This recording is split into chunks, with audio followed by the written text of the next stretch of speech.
that they controlled my self-esteem, and there is even a they that I'm referring to. Yet still not really sure who's sitting at that table. Don't really know what the table looks like, if it's a round table or rectangle, if it's cherry wood, maple, or glass.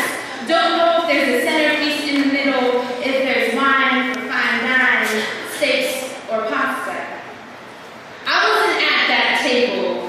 Didn't even make it to the kitchen. You see, I tried to cook bok choy and rice noodles, and they laughed, reminding me that American doesn't look like me. They call us model minority. Do you think my silence is pretty? Is my invisible easy for you to swallow?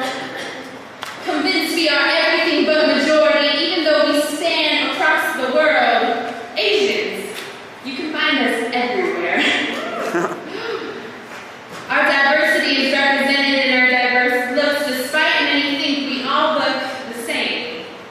Many don't know the weight of pain's capacity, how at times we bury it deep, don't riot, taught to be quiet, silent, don't talk about the internal bleed. The rates of suicide because of pain locked inside, the pain we are taught to hide. You see, growing up, I learned that silence was the sound I was allowed to make, that invisible was the road to take.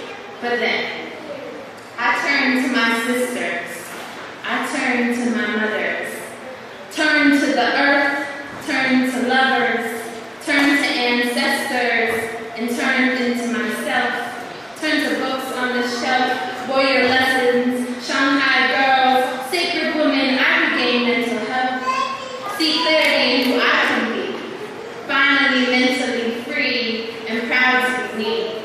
I learned that my voice could resonate, self-worth was the path to take,